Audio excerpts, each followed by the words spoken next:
আমি একটু দাঁড়িয়ে বলি, কলকাতা প্রেস ক্লাবের সঙ্গে আমাদের একটা সম্পর্ক আছে।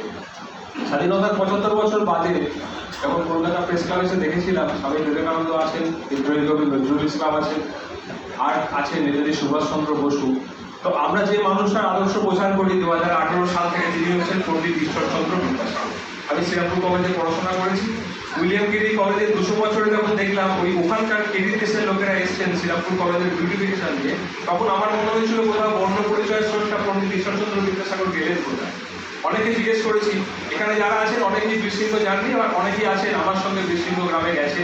বীরসিংহ গ্রাম থেকে দিশা ওয়েলফেয়ার সোসাইটি এসছেন এখানে। আমি ইতি ম্যাডামকে দেখতে পাচ্ছি, সাংবাদিক শামসুন্দর দলুকে দেখতে পাচ্ছি, শ্রীকান্ত বাবুকে দেখতে পাচ্ছি, কিঙ্কর পাত্র আসতে পারেনি, ওনার সহধর্মী এসছে, আরও মহারাজপুরের প্রধান শিক্ষক একজন এসছে আমার সঙ্গে। তো আমরা যেটা কাজটা করলাম, তো মালাকান্ত আমাকে বললেন যে হ্যাঁ, বিদ্যাসাগর মূর্তি একটা প্রতিষ্ঠা করা দরকার কলকাতা প্রেস ক্লাবে। ওনারা প্রেস ক্লাব থেকে সিদ্ধান্ত নিয়ে আমাকে জানালেন সারা ভারতের বিদ্যাসাগর অনুরাগী সংগঠনের সাহায্য নিয়ে, এবং সুরাটে আমার কথায় নজন প্রতিষ্ঠিত বাঙালি একটা বিদ্যাসাগর বাংলা বিদ্যালয় খুলেছে সুরাটে।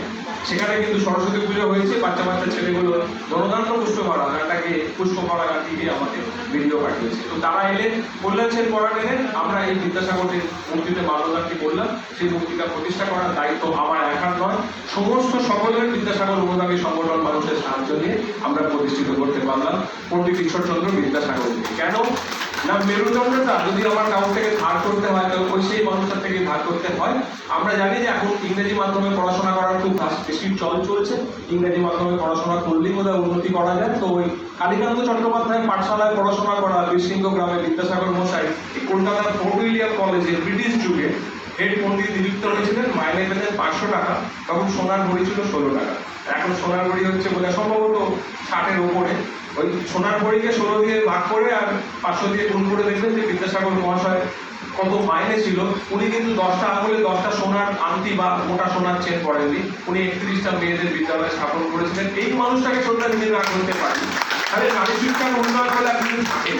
তো সেই কাজটি করলাম। আর সর্বপ্রথম কি বলবো, সর্বপ্রথম এবং নিপাপিতা এরা আমার সঙ্গে প্রথম দিন থেকে, যেমন বিদ্যাসাগরের কাজ হচ্ছে যখন আমিও তোমার সঙ্গে আছি। তো এই বিদ্যাসাগর মিশনের কাজ করতে করতে আজকে এত দূর অব্দি এসেছি। চারিদিকে আমরা একটা কাজ করছি বিদ্যাসাগরের বীরসিংহ গ্রামের মাটির তৈরি মূর্তি, বিদ্যাসাগর যে কাঁচা মাটির, সেটা আমরা দিচ্ছি। আমাদের লক্ষ্যমাত্রা স্থির করেছি মিশন বিদ্যাসাগর এবং দিশা ওয়েলফেয়ার সোসাইটি 1 লক্ষ মূর্তি আমরা দেবো। 1200 মূর্তি ইতিমধ্যে আমরা দিয়েছি, আমরা চলছি আর কি। 1200 মূর্তি আমাদের দেওয়া হয়ে গেছে, বিভিন্ন অনুষ্ঠানে আমরা এগোচ্ছি। আর একটা কথা বলবো, প্রতিবাদটা দরকার। কদিন আগে আমরা দেখলাম ওই কারা রইল কপাট দেখে ফেলবো লোপাট রক্ত চমাট শিকল পূজার পাশান বেদি ওই তোর নিশান বাজা তোর প্রলয় ভীষণ ধ্বংস নিশান উঠুক প্রাচীর প্রাচীর ভেদি। এই গানটা কি এক্সপেরিমেন্ট করার দরকার? বাঙালি গেলে কোথায়? তোমরা হারিয়ে গেছো বাঙালি। রাজা রামমোহন রায় যখন সতী দাহ প্রথা মানে রদ করছে, তখন এই মহিলারা বিয়ের পর মারা গেলে একসঙ্গে ওই জ্যান্ত চিতায় পুড়িয়ে মারা হতো, জোরে জোরে খোলকতাল বাজানো হতো তার আর্তচিৎকারটা থামানোর জন্য। এই সতীদাহ প্রথা রদ করলেন রাজা রামমোহন রায়। তারপর নারী শিক্ষার উন্নয়ন করলেন পণ্ডিত ঈশ্বরচন্দ্র বিদ্যাসাগর।